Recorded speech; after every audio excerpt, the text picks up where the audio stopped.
This is a Fox News alert. A report out of London today suggesting 45 Muslim doctors may be planning a UK-style attack in the U.S. using car bombs and rocket-propelled grenades. How big a threat is this? Let's ask Robert Spencer, director of Jihadi Watch. Robert, how serious? Well, it could be very big. The 45 doctors have not all been identified, and we know that they believe that there's a conspiracy on the part of the United States and Britain to try to wipe out Islam, and that it is their Islamic duty to counteract that. And so really there's any number of things that they could do. Unfortunately, it's in this sense, in any case, it's a very big country, and that just increases the possibilities and the difficulties of tracking them all down. All right. Now, the fact that they're all doctors, what do we read into that? Well, that comes from a concerted al-Qaeda effort that's been going on for the last few years. Neil, they've been recruiting doctors as well as lawyers and scientists. And they've been recruiting them on the basis of Islamic loyalty, coming to these guys and saying, look, you have easy lives now. You're making all this money. You have your nice practice. You are living a comfortable life. Now it's time to give something back. You have to sacrifice something for Allah and for the oppressed brothers, as they see it, all around the world, the oppressed Muslims. And so they also think that they will reduce their margin of error by going to these people who they hope will be more competent, although I think the doctor's plot in Britain has not borne that out so far. Well, that's a very good point. I was just going to raise that. But also, these kind of folks have easier access to the United States. They're not screened to the same scrutiny that others would, right?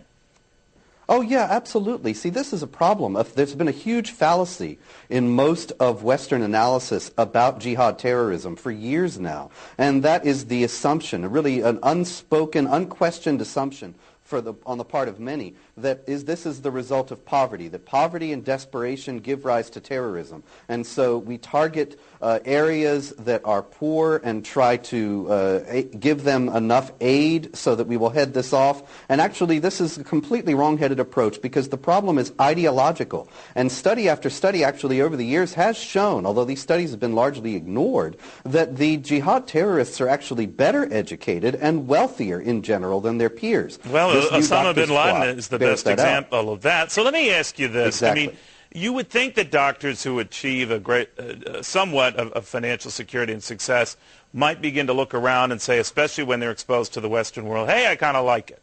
I'm not going to necessarily repudiate my past, but these folks in the West aren't as evil or as bad as I've been taught to believe. You're saying the opposite happens. Well, it's a matter of targeted recruitment. I'm sure that there are many who go through exactly what you're thinking, what you're saying, Neil, and they're thinking exactly that. On the contrary, though, on the other hand, unfortunately, when they're targeted by this recruitment, they're told that this is just the kind of attitude they have to guard against. And there are examples all over. The most notorious, I think, is Maher Hawash a few years ago. He was making $360,000 a year as an Intel executive, and then he ended up dropping it all to go to Central Asia to try to join up with al-Qaeda and the Taliban and fight against American troops. They appealed to him on the basis of his Islamic loyalties and on the basis of being true to his faith, which they argued was much a greater value than anything that he might have seen in Western society. That's fascinating and flies in the face of everything we've been told.